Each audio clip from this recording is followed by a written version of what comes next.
श्रीमंत बहिणीच्या घरी एक गरीब भाऊ आला. बहिणीने त्याला सर्वांसमोर अपमानित केलं, पण त्या गरीब भावाने असं काही शगुन दिलं की तिथे उपस्थित असलेल्या बड्या श्रीमंतांचे डोळे विस्फारलेलेच राहिले. पण त्या प्रसंगाकडे जाण्याआधी ही गोष्ट नेमकी सुरू कुठून झाली हे समजून घेणं गरजेचं आहे. प्रशांत आणि अमोल एकाच आईच्या कुशीतून जन्मलेली दोन सख्खी भावंडं, एकाच अंगणात खेळलेली, एकाच ताटात जेवली आणि आईच्या गोष्टी ऐकत ऐकत एकाच गोधडीत लहानाची मोठी झाली. पण नियतीचा खेळ बघा कसा असतो. एकाच वाटेवरून प्रवासाला निघालेली दोन माणसं आयुष्याच्या अशा वेगवेगळ्या वळणावर पोहोचली होती की त्यांच्यात जमीन अस्मानाचा फरक पडला होता. मोठा भाऊ प्रशांत यशाच्या शिखरावर असा उभा होता जिथून त्याला खाली उभी असलेली माणसं एखाद्या मुंगीसारखी दिसत होती. त्याचा कन्स्ट्रक्शनचा व्यवसाय जोरात होता. शहरातल्या बड्या हस्तींशी, राजकारण्यांशी त्याची उठबस होती. त्याचं घर, त्याला घर म्हणणं चुकीचं ठरेल, तर तो राजवाडाच होता. डिझायनर कपडे, आलिशान गाड्या, मोठ्या हॉटेल्समधील पार्ट्या आणि ती दिखाऊ शान. प्रशांतचं विश्व यातच अडकलं होतं. त्याची बायको सोनाली, तीसुद्धा याच साच्यातली. सोनालीसाठी माणसांची किंमत त्याच्या वागण्यावरून नाही, तर त्याच्या गाडीच्या मॉडेलवरून आणि कपड्यांच्या ब्रँडवरून ठरत असे. दुसऱ्या टोकाला होता धाकटा भाऊ अमोल. त्याचं सगळं जग त्या 3 चाकी रिक्षामध्ये सामावलेलं होतं. रिक्षाचं चाक फिरलं तर त्याच्या घराचं चाक चालणार होतं. सकाळपासून रात्रीपर्यंत रिक्षा चालवून तो जेमतेम गुजारण करायचा. त्याच्याकडे बँक बॅलन्स नावाचा प्रकार नव्हता, पण समाधान नावाचा असा खजिना होता जो जगातील कोणत्याही अब्जाधीशाला विकत घेता येत नव्हता. कोणाच्याही मदतीला अमोल नेहमी हजर असायचा.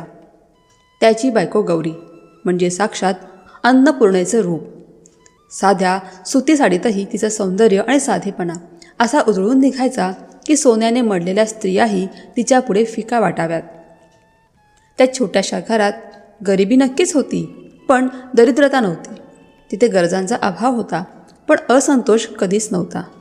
दोघांचं मन आरशासारखं स्वच्छ आणि पाण्यासारखं निर्मळ होतं. पण लवकरच एक असा प्रसंग घडणार होता जो ठरवणार होता की खरा श्रीमंत कोण. एक दिवस दुपारच्या वेळी त्यांची आई जानकीबाईंची तब्येत अचानक बिघडली. अंग तापाने फणफणलं होतं. अंगात त्राण उरलं नव्हतं. चाचणी केल्यावर समजलं की त्यांना डेंग्यू झाला आहे. जानकीबाईंचं शरीर एखाद्या भट्टीसारखं तापत होतं. वेदनेने त्या कणत होत्या. तसं पाहिलं तर जानकीबाई आपल्या धाकट्या मुलाकडे म्हणजेच अमोलकडेच राहायच्या. पण आई आजारी आहे म्हटल्यावर कर्तव्य म्हणून ही बातमी मोठा मुलगा प्रशांतलाही कळवण्यात आली. आईची अशी अवस्था पाहून अमोलने एक क्षणाचाही विचार केला नाही. भर दुपारची पीक अवरची कमाई सोडून त्याने आपली रिक्षा काढली आणि तडक घरी धाव घेतली. त्याने आईला लगेच जवळच्या सरकारी दवाखान्यात नेलं.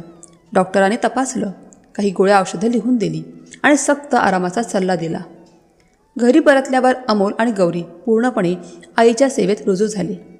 डॉक्टरांनी सांगितल्याप्रमाणे गौरीने आईच्या कपाळावर पाण्याच्या पट्ट्या ठेवल्या, हळद घातलेलं गरमागरम दूध तयार केलं आणि वेळेवर औषधं दिली. आईला काय हवं नको याची काळजी ते दोघं मनापासून घेत होते.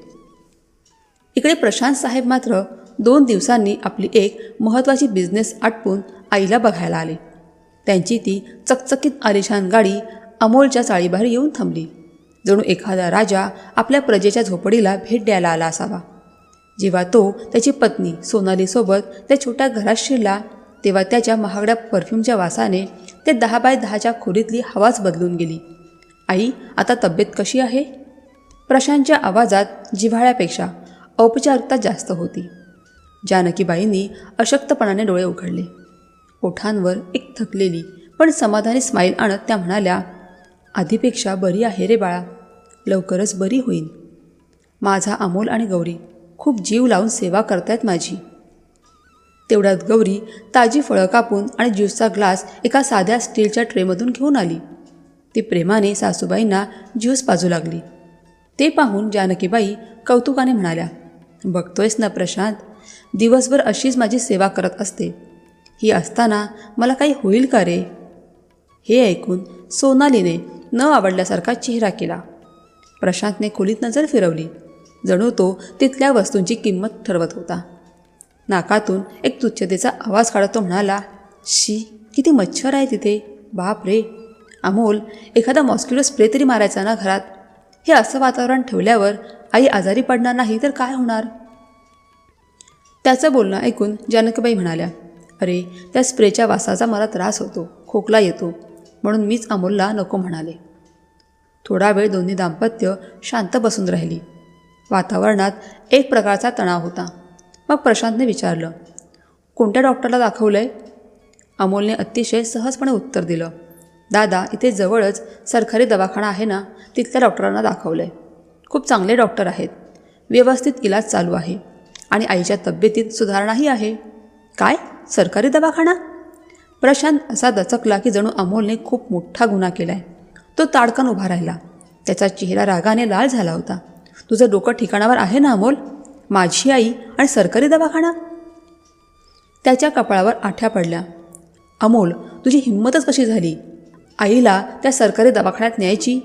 अरे, तिथे धड इलाज तरी होतो का? तिथे लोक फक्त मरणाची वाट बघत पडलेले असतात. आणि जर तुझ्याकडे पैसे नव्हते तर माझ्याकडे मागायचे ना. भिकारड्यासारखा वागायची काय गरज होती? अरे, कमीत कमी माझ्या स्टँडर्डचा तरी विचार करायचा होतास. लोक काय म्हणतील की प्रशांत देसाईची आई सरकारी दवाखान्यात पडली आहे? असं म्हणत त्याने खिशात हात घातला आणि पाकीट बाहेर काढू लागला. तो काहीतरी पैसे देणार इतक्यात जानकीबाईंनी थरथरत्या हाताने त्याला अडवलं. नको प्रशांत, मला कोणत्याच 5 स्टार हॉस्पिटलची गरज नाही आहे. माझ्यासाठी सर्वात मोठं औषध माझ्या लेकराचं प्रेम आहे, जे मला इथे भरभरून मिळतंय. जितकी मायेने सेवा ही दोघं करतायत ना, तितकी त्या मोठ्या दवाखान्यातल्या नर्सेसनी पण केली नसती. आईचं हे बोलणं प्रशांतच्या पचनी पडलं नाही. त्याने नाराजीने मान फिरवली. त्याच्या मनात एक विचार चमकून गेला. मी हवं तर शहरातल्या सर्वात मोठ्या स्पेशालिस्टला इथे उभं करू शकतो, पण या अशा मोडक्या तोडक्या घरात त्याला बोलावणं म्हणजे माझीच इज्जत घालवण्यासारखं आहे. त्याने लगेच खिशातून आपला महागडा आयफोन काढला आणि शहरातल्या एका नामांकित डॉक्टरला फोन लावला. फोनवर त्याने आईच्या लक्षणांची जुजबी माहिती दिली आणि फोन ठेवल्यावर एखादा तज्ज्ञासारखा सल्ला देऊ लागला. डॉक्टरांनी सांगितले की यांना जास्तीत जास्त नारळ पाणी आणि बकरीचं दूध पाजा. त्याने प्लेटेट्स लवकर वाढतात. एवढं बोलून त्याने खिशातून 500 रुपयांच्या कडक नोटा काढल्या आणि आईच्या उशाखाली सरकवत म्हणाला, हे घे आई, या पैशातून स्वतःसाठी चांगलं नारळ पाणी आणि बकरीचं दूध मागवून घे. अजून काही लागलं तर सांग. तेवढ्यात गौरी स्वयंपाकघरातून दुसरा ट्रे घेऊन आली. भाऊजी, ताई, तुम्ही पण ज्यूस घ्या ना, उन्हाचे आला आहात. प्रशांत आणि सोनालीने एकमेकांकडे पाहिलं. त्यांच्या चेहऱ्यावर एक विचित्र तिरस्काराचा भाव होता. जणू त्या ग्लासला हात लावला त्यांना काहीतरी संसर्ग होईल.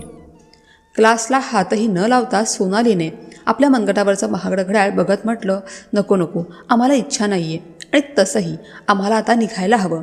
आमची संध्याकाळची फ्लाईट आहे, उशीर होतोय. प्रशांतनेही मान डोलावली. निघताना त्याने आईकडे बघून एक कोरडं औपचारिक वाक्य फेकलंच, स्वतःची काळजी घे आई. आणि ते दोघे तिथून असे बाहेर पडले जणू एखाद्या तुरुंगातून सुटका झाली असावी. त्यानंतर आईची साधी चौकशी करण्यासाठी सुद्धा त्यांचा एक फोन आला नाही. काही 1000 रुपये देऊन प्रशांतने आपला मोठा मुलगा असल्याचं कर्तव्य पार पडलं होतं, असा त्याचा समज झाला होता. जानकीबाईंच्या मनाला आपल्या मोठ्या मुलाचा आणि सुनेचा हा कोरडेपणा खूप लागला होता. पण अमोल आणि गौरीच्या मायेने त्यांच्या त्या जखमेवर मलमपट्टी केली होती. इकडे सोनालीने तर जणू आपल्या दीर आणि जावेला कमी लेखण्याची मोहीमच उघडली होती. कुठलंही कारण असो, ती अमोल आणि गौरीचा अपमान करायची संधी सोडत नसे. जेव्हा कधी काही घरगुती कारणाने अमोल गौरी त्यांच्या बंगल्यावर जायचे, तेव्हा सोनालीची नजर आधी त्यांच्या साध्या कपड्यांवर जायची. ते सोफ्यावरून उठले की सोनाली त्या सोफ्याची गादी आणि कवर अशी झटकत असे जणू काही त्यांच्या बसण्याने ती अपवित्र झाली आहे. एकदा तर हद्दच झाली. सोनाली कुत्सितपणे हसून म्हणाली, अगं गौरी, कधीतरी व्यवस्थित कपडे घालत जा गं. काय हे नेहमीचं आपलं सुती साड्यांचं रडगाणं? माझ्याकडे बघ, इतके डिझायनर ड्रेसेस आणि साड्या आहेत की एक ड्रेस मी दुसऱ्यांदा घालत सुद्धा नाही. कपाटात धूळ खात पडले आहेत. तुला हवे असतील तर सांग, घेऊन जा. अशा भारी साड्या आहेत की तू स्वप्नात पण बघितल्या नसशील. हे शब्द वितळलेल्या शिसासारखे अमोलच्या कानात उतरले. त्याचा स्वाभिमान दुखावला गेला, रक्त खवळलं. पण मोठ्या भावाच्या घरी तमाशा नको म्हणून त्याने तो अपमान गिळला. त्याला आपल्या गरिबीची नाही तर आपल्या वहिनीच्या त्या भिकार विचारांची लाज वाटत होती. पण गौरी मात्र शांत होती. तिने चेहऱ्यावर एक सात्विक हास्य ठेवून उत्तर दिलं, वहिनी, देवाने आम्हाला जेवढी चादर दिली आहे ना, आम्ही त्यातच पाय पसरतो आणि त्यातच आम्ही सुखी आहोत. दुसऱ्यांचं उतरलेलं वैभव आम्हाला नको. नातेवाईकांमध्ये आणि समाजात मात्र प्रशांत आणि सोनालीचा डंका वाजत होता. प्रत्येकजण त्यांच्या श्रीमंतीचे पोवाडे गात होता. इतकंच काय, पण त्यांची सख्खी बहीण अश्विनीसुद्धा फक्त आपल्या श्रीमंत भावावरच जीव ओवाळून टाकत असे. तिला पक्क ठाऊक होतं की सासरच्या लोकांमध्ये तिला जो काही मानपान मिळतोय तो प्रशांतच्या पैशांमुळे आणि रुतब्यामुळेच आहे. गरीब अमोलला ती काडीचीही किंमत देत नव्हती. आणि अखेर तो दिवस उजाडला जेव्हा नात्यांची खरी सत्वपरीक्षा होणार होती. अश्विनीच्या एकुलत्या एका मुलीचं लग्न ठरलं. अश्विनी आणि तिचे यजमान हातात सोन्याचा मुलामा असलेली महागडी लग्नाची पत्रिका घेऊन स्वतः प्रशांतच्या घरी गेले. तिथे तासनतास बसून गप्पा मारल्या, भारी नाश्ता झाला आणि लग्नाला आलंच पाहिजे हां, तुमच्याशिवाय पान हलेल का, अशी मनधरणी करून आमंत्रण दिलं गेलं. दुसरीकडे अमोलच्या घरी मात्र एका नोकराच्या हाती साधी पत्रिका पाठवून औपचारिकता उरकण्यात आली. अश्विनीने आईला म्हणजेच जानकीबाईंना फोन केला आणि म्हणाली, आई तू लग्नाला ये हां. पण त्या पूर्ण संभाषणात तिने आपल्या धाकट्या भावाची, अमोलची किंवा गौरीची साधी विचारपूसही केली नाही. हा अपमान अमोल आणि गौरीच्या जिव्हारी लागला होता. पण दोघांनीही डोळ्यातलं पाणी डोळ्यातच जिरवलं आणि गप्प राहिले. लग्नाचा दिवस जसजसा जवळ येत होता तसा जानकीबाईंचा जीव टांगणीला लागला होता. आपल्या धाकट्या मुलाची आर्थिक परिस्थिती आणि लग्नात होणारा संभाव्य अपमान या विचाराने त्या अस्वस्थ होत्या. एक दिवस धीर एकवटून त्याने प्रशांतला सांगितलं, अरे प्रशांत, मामाचा आहेर करताना जास्त पैशांचा बडेवार नको करू रे, थोडा बेताचाच कर, म्हणजे तुझ्या धाकट्या भावाला अमोललासुद्धा बरोबरीने आहेर करता येईल. समाजात त्याचीही थोडी इज्जत राहील रे. आईचं बोलणं ऐकून प्रशांत आणि सोनाली खो खो हसू लागले, जणू जानकीबाईंनी एखादा विनोद सांगितला असावा. सोनालीने आपल्या शब्दांचे बाण सोडत म्हटलं, अहो सासूबाई, आम्ही आमच्या स्टेटसप्रमाणेच आहेर करणार ना, यात त्या अमोल भाऊची बरोबरी कुठून आली? तो एक साधा रिक्षावाला आणि आमचा एवढा मोठा बिझनेस. आम्ही पूर्ण 51,000 रुपयांचा आहेर करणार आहोत, एक पैसा कमी नाही. समाजात आमची पण काही इज्जत आहे, लोक काय म्हणतील? प्रशांतनेही लगेच बायकोची री उडली. तो तर जणू याच संधीची वाट बघत होता जिथे तो आपल्या श्रीमंतीचं प्रदर्शन करू शकेल आणि धाकट्या भावाला त्याची लायकी दाखवू शकेल. आईचं मन हे ऐकून तुटलं. इकडे अमोल चिंतेच्या समुद्रात बुडला होता. त्यालाही आपल्या लाडक्या भाचीच्या लग्नात मामा म्हणून हात मोकळा सोडायचा होता. पण दिवसभर रिक्षा चालवून 300 ते 400 रुपये कमावणारा माणूस 51,000 रुपयांच्या आहेराचं स्वप्न तरी कसं बघणार? गौरीने आपल्या नवऱ्याच्या कपाळावरच्या आठ्या पाहिल्या. तिने अमोलचा हात आपल्या हातात घेतला आणि म्हणाली, अहो तुम्ही काय एवढा जीव जाळताय? नाती काय पैशांच्या तराजूत तोलली जातात का? ती तर प्रेम आणि आशीर्वादाने जपली जातात. आपण जे काही देऊ ते मनापासून देऊ. तरीही नवऱ्याची घालमेल कमी करण्यासाठी तिने कपाटातून एक डबा काढला. हे बघा, माझ्याकडे आईने दिलेल्या सोन्याच्या 2 बांगड्या आहेत, आपण त्या मोडूया. अमोलने ताडकन नकार दिला, नाही गौरी, अजिबात नाही. ती तुझ्या आईची शेवटची आठवण आहे आणि ते तुझं स्त्रीधन आहे. आपली इज्जत वाचवण्यासाठी मी तुझे दागिने कधीच विकणार नाही. मी बघतो काहीतरी, मित्रांकडून उसनवारी करून बघतो. त्याने मित्रांकडून पैसे जमवण्याचा खूप प्रयत्न केला, पण कोणाकडेच एवढी मोठी रक्कम नव्हती. लग्नाच्या 1 दिवस आधी जेव्हा ते काही कामानिमित्त प्रशांतच्या घरी गेले तेव्हा सोनालीने अपमानाची हद्दच पार केली. ती म्हणाली, अमोल, खरं सांगू, तुम्ही दोघांनी लग्नाला येऊच नये असं मला वाटतं. तुमचे हे असे साधे कपडे आणि तो किरकोळ आहेर बघून लोक काय म्हणतील? उगीच अश्विनीच्या सासरच्यांसमोर आमची आणि तिची नाचक्की होईल. हे ऐकून अमोलचा उरला सुरला धीर सुटला. काळजात सर्र झालं. त्याला वाटलं कोणीतरी त्याच्या आत्मसन्मानावर हातोडा मारलाय. त्याला खूप काही बोलायचं होतं, पण थोरल्या भावाचं घर आणि आपण धाकटे आहोत या मर्यादेमुळे त्याचे ओठ शिवले गेले. जड अंतःकरणाने तो घरी परतला. त्या रात्री अमोलला झोपच लागली नाही. दुसऱ्या दिवशी अमोल आपली आई आणि बायकोला घेऊन आपल्या रिक्षातून लग्नाच्या हॉलवर पोहोचला. रिक्षाच्या इंजिनचा फटफट आवाज तिथल्या महागड्या गाड्यांच्या हॉर्नच्या आवाजात दाबला गेला.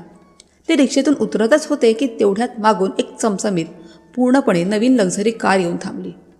प्रशांतने ती 80 लाखांची गाडी त्याच दिवशी शोरूममधून काढली होती, फक्त लग्नात रुबाब दाखवण्यासाठी. तो मोठ्या ऐटीत खाली उतरला. संपूर्ण लग्नात फक्त आणि फक्त प्रशांत आणि सोनालीचीच चर्चा होती. कुणी प्रशांतच्या सुटाचं कौतुक करत होतं, तर कुणी सोनालीच्या लाखांच्या हिऱ्याचं सेटचं. मुहूर्त लागला. प्रशांतने सर्वांसमोर अगदी ताठ मानेने बहीण अश्विनीच्या हातात 51,000 रुपयांचं जाडजूड पाकिट ठेवलं. कॅमेऱ्याचे फ्लॅश चमकले. टाळ्यांचा कडकडाट झाला. प्रशांतची छाती अभिमानाने फुगली होती. पण आता वेळ होती गरीब मामाच्या आहेराची. अमोल मान खाली घालून हळूच कोपऱ्यात उभ्या असलेल्या आपल्या बहिणीजवळ अश्विनीजवळ गेला. त्याने आपल्या खिशातून एक छोटंसं पाकिट काढलं, ज्यात फक्त 1,101 रुपये होते आणि ते शांतपणे तिच्या हातात दिलं. अश्विनीने ते पाकिट घेतलं खरं, पण तिच्या डोळ्यात ना आनंद होता ना कृतज्ञता. होती ती फक्त कोरडी औपचारिकता. संपूर्ण सोहळ्यात अमोल आणि गौरी एखाद्या परक्यासारखे एका कोपऱ्यात उभे होते. लोक त्यांच्या जवळून असे जात होते जणू ते तिथे अस्तित्वातच नाहीत. अश्विनी आणि तिच्या पतीनेही कसे आहात या पलीकडे त्यांच्याशी काही संवाद साधला नाही. दुसरीकडे मात्र आपल्या श्रीमंत मोठ्या भावाला प्रशांतला आणि वहिनीला अश्विनी मोठ्या अभिमानाने आपल्या सासरच्या मंडळींशी ओळख करून देत होती. हे बघा, हे माझे मोठे भाऊ. शहरात खूप मोठं नाव आहे त्यांचं. मोठं कन्स्ट्रक्शनचं काम आहे. जानकीबाईंचं काळीज आपल्या धाकट्या लेकाच्या या अपमानाने तीळ तीळ तुटत होतं. त्या मनातल्या मनात देवाकडे फक्त एकच प्रार्थना करत होत्या, देवा, माझ्या ह्या गरीब लेकालाही कधीतरी चांगले दिवस दाखव, त्यालाही समाजात मान मिळू दे. असो, एकदाचा लग्न सोहळा पार पडला. मुलीच्या सासरी जाण्याची वेळ आली तसं वातावरण भावूक झालं. जड अंतःकरणाने अश्विनीने आपल्या लेकीला निरोप दिला. रिवाजाप्रमाणे नवरीचा भाऊ म्हणजे अश्विनीचा मुलगा तिच्यासोबत गेला. पाहुणे मंडळी हळूहळू पांगू लागली. आता मंडपात फक्त जवळचे घरचे लोक आणि मंडपवाले मजूर उरले होते, जे आपलं सामान आवरायला लागले होते. या धावपळीत अचानक एका मजुराचा पाय घसरला आणि लोखंडाचा एक भक्कम खांब सरळ अश्विनीचे यजमान राजेशराव यांच्या डोक्यावर आदळला. एक क्षणभर सगळे सुन्न झाले आणि पुढच्या क्षणी किंकाळ्यांनी तो मंडप हादरला. राजेशरावांच्या डोक्यातून रक्ताची धार लागली आणि ते तिथेच जमिनीवर कोसळले. अश्विनी वेड्यासारखी ओरडली, अहो, कुणीतरी काहीतरी करा, यांना दवाखान्यात न्या हो. तिची नजर सर्वात आधी आपला श्रीमंत आणि साधन संपन्न भाऊ प्रशांतवर पडली. दादा, दादा, लवकर गाडी काढ रे, बघ किती रक्त वाहत आहे. अश्विनीचा जीव कासावीस झाला होता. एक क्षण प्रशांत आपल्या जागेवरून हलला, पण त्याचे पाऊल त्याच्या नव्या कोरा कारकडे वळण्याआधीच थबकले. त्याच्या डोळ्यांसमोर एका बाजूला रक्ताने माखलेले भाऊजी होते आणि दुसऱ्या बाजूला त्याच्या 80 लाखांच्या कारच्या ब्रँड न्यू लेदर सीट्स होत्या. त्याच्या मेंदूत माणुसकी आणि भौतिक सुख यांच्यात एक भीषण युद्ध झाले. रक्ताचे डाग नव्या सीटवर. हे डाग सहजासहजी जाणार नाहीत. गाडी खराब होईल.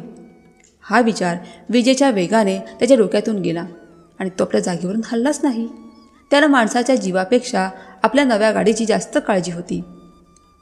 अरे प्रशांत, बघतोयस काय? लवकर गाडी काढ, बघ किती लागले जावे बापूंना. जानकीबाई कळवळून ओरडल्या, पण प्रशांतने जे उत्तर दिलं ते ऐकून माणुसकीलाही लाज वाटावी.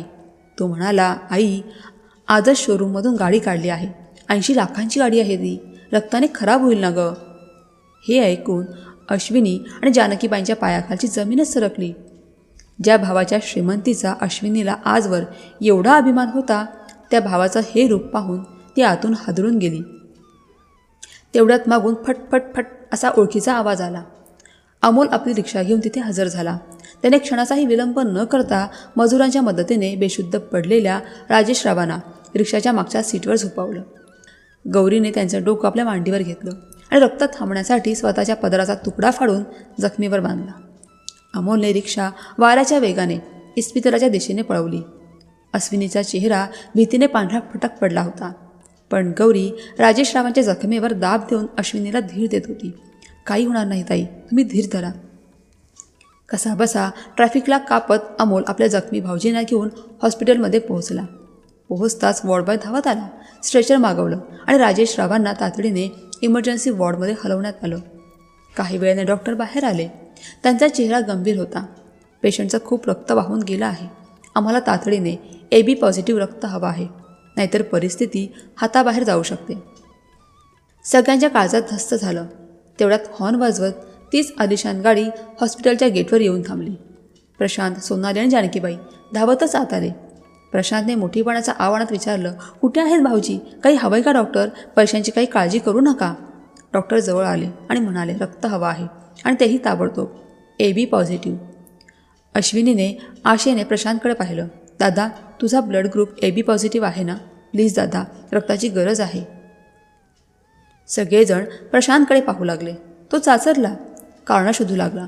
तेवढ्या सोनाली मध्येच पडली. अगं अश्विनी, तुला माहीत आहे ना, यांची तब्येत गेल्या काही महिन्यांपासून ठीक नसते. खूप अशक्तपणा आला यांना. अशावेळी रक्त देणं म्हणजे जीवावर बेतू शकतं. प्रशांतनेही मग बारीक आवाजात पुस्ती सोडली. हो ग, मला हल्ली खूप चक्कर येते. एक विचित्र शांतता पसरली. अश्विनीच्या डोळ्यातली शेवटची आशाही मावळली होती. तेवढ्यात मागून एक शांत पण खंबीर आवाज आला. माझा ब्लड ग्रुप AB पॉझिटिव्ह आहे डॉक्टर, मी रक्त देऊ शकते. ती गौरी होती. सगळ्यांच्या नजरा तिच्याकडे वळल्या. डॉक्टरांनी लगेच तिची तपासणी केली. सगळं काही जुळलं आणि क्षणातच राजेश रावांच्या शरीरात गौरीचं रक्त चढू लागलं. साधारण तासाभरानंतर डॉक्टर बाहेर आले आणि म्हणाले, आता धोका टळला आहे. वेळेवर रक्त मिळालं म्हणून जीव वाचला. हे ऐकून सगळ्यांनी सुटकेचा निश्वास सोडला. पण या एका तासाने त्या कुटुंबाची विचारसरणी कायमची बदलून टाकली होती. ज्या भावाकडे सगळी साधनं होती तो मागे हटला आणि ज्या सोनेला नेहमी गरीब आणि साधारण म्हणून हिणवलं गेलं, तिने आपल्या नात्याला स्वतःच्या रक्ताने सिंचन करून जिवंत ठेवलं होतं. अश्विनीच्या डोळ्यातून आता अश्रू वाहत होते, पश्चातापाचे अश्रू. ती पुढे झाली आणि तिने आपल्या धाकट्या भावाचे अमोलचे हात पकडले. मला माफ कर अमोल, आज तुम्हाला दाखवून दिलंस की माणूस पैशाने नाही तर मनाने श्रीमंत असावा लागतो. ज्या श्रीमंता भावाच्या दौलतीवर मी उड्या मारत होते त्याला माझ्या कुंकवापेक्षा त्याच्या नवीन गाडीची जास्त काळजी होती. आणि तू आणि गौरीने माझ्या नवऱ्याला पुनर्जन्म दिला आहे. शुद्धीवर आल्यावर राजेश रावांनाही आपल्या वागण्याचा खूप पश्चाताप झाला. त्यांनी हात जोडून अमोलची माफी मागितली. आज त्यांना समजलं होतं की खरा शगुन, खरा आहेर 51,000 रुपयांचं पाकिट नव्हतं. खरा शगुन तर नात्यांचं प्रेम आणि आपलेपणा होता, जो श्रीमंतीच्या झगमगाटात त्यांना दिसलाच नाही. काही वेळाने प्रशांत महागड्या फळांच्या बास्केट्स आणि ज्यूसच्या बाटल्या घेऊन इमर्जन्सी वॉर्डमध्ये शिरला. चेहऱ्यावर तीच खोट्या चिंतेची रेष. तो अश्विनीला म्हणाला, हे बघ अश्विनी, मी भाऊजींसाठी खूप चांगली आणि महागडी फळं आणि फ्रेश ज्यूस आणलाय. या ज्यूसने आणि फळाने त्यांचा अशक्तपणा लगेच दूर होईल. प्रशांतने पिशव्या टेबलावर ठेवत म्हटलं. अश्विनीने त्याच्याकडे एका थंड आणि तीक्ष्ण नजरेने पाहिलं. तिचा आवाज शांत पण आतून खदखदणारा होता. ती म्हणाली, दादा, जेव्हा 5 मिनिटापूर्वी यांचा जीव वाचवण्यासाठी तुझ्या रक्ताची गरज होती तेव्हा तू तर तब्येतीची कारणं देऊन मागे हटलास आणि आता फळांचा हा दिखावा करतोयस. तिचा आवाज थोडा चढला. अरे, तिकडे माझ्या नवऱ्याचं डोकं फुटलं होतं, त्यांचा जीव चालला होता. आणि तुला चिंता कसली होती? तर तुझ्या त्या 80 लाखांच्या गाडीची. माझ्या नवऱ्याच्या रक्ताने तुझी गाडी खराब होईल हे बोलायच्या आधी तुला एक क्षणही काही वाटलं नाही का रे? ती पुढे म्हणाली, दादा, शरीराचा अशक्तपणा तर या फळांनी आणि औषधाने बरा होईल, पण आज जो माझ्या मनातला विश्वास तुटला आहे ना, तो परत कसा येणार? आता मात्र प्रशांतचा चेहरा पडला होता. त्याच्याकडे या प्रश्नाचं कोणतंच उत्तर नव्हतं. तो शब्द शोधत होता, पण ओठातून शब्द फुटत नव्हते. जानकीबाई, ज्या आत्तापर्यंत शांत होत्या, त्यांचा संयम सुटला. त्या बाणासारख्या ताठ झाल्या आणि म्हणाल्या, प्रशांत, आता हा मोठेपणा देखावा करायची काहीच गरज नाही. अरे, नातं हे कच्च्या धाग्यासारखं असतं, जे एकदा तुटलं की तुटलं, आणि जर जोडायचा प्रयत्न केला तर त्यात गाठ पडतेच. त्यांच्या डोळ्यात पाणी होतं, पण आवाजात जरब होती. तू तुझ्या आयुष्यात खूप पैसा कमावलास रे, खूप प्रगती केलीस, पण जेव्हा नियतीने तुझी माणुसकीची परीक्षा घेतली तेव्हा तू नापास झालास बाळा, पूर्णपणे नापास झालास. अशी दौलत आणि अशी गाडी काय कामाची, जी अडीअडचणीच्या वेळी आपल्याच रक्ताच्या माणसांच्या कामी येत नाही. वॉर्डमध्ये एक भयंकर शांतता पसरली. वातावरणातला ताण जाणवत होता. नेहमी प्रत्येक गोष्टीवर कचकच करणारी आणि स्वतःचा मोठेपणा मिळवणारी सोनाली आज मान खाली घालून उभी होती. तिचे शब्दच हरवले होते. तिला स्वतःच्या वागण्याची आणि आपल्या नवऱ्याच्या निष्ठुरतेची लाज वाटत होती. थोड्या वेळाने ते दोघे पती पत्नी गुपचूप तिथून निघाले. आपल्या त्या चमचमत्या आलिशान गाडीत बसून ते घराकडे परतले. त्यांच्या गाडीच्या सीट्स एकदम स्वच्छ आणि बेदाग होत्या, पण त्यांच्या मनाला आणि विवेकाला जो स्वार्थाचा डाग लागला होता ना, तो जगातील कोणत्याही महागड्या साबणाने किंवा डिटर्जंटने कधीच धुतला जाणार नव्हता. तर मित्रांनो, या कथेवरून एकच गोष्ट समजते की श्रीमंती ही खिशातल्या पैशावरून नाही, तर मनातल्या भावनेवरून ठरते. तुम्हाला ही कथा कशी वाटली हे आम्हाला कमेंट करून नक्की सांगा. तसेच आपल्या महाराष्ट्रातील कोणत्या गावातून किंवा शहरातून तुम्ही आमची ही कथा ऐकत आहात हेही कमेंट करायला विसरू नका. जर कथा आवडली असेल तर व्हिडिओला लाईक करा आणि आपल्या चॅनलला सबस्क्राईब नक्की करा, जेणेकरून अशाच नवनवीन आणि हृदयस्पर्शी कथा आम्ही तुमच्यासाठी घेऊन येऊ शकू. धन्यवाद.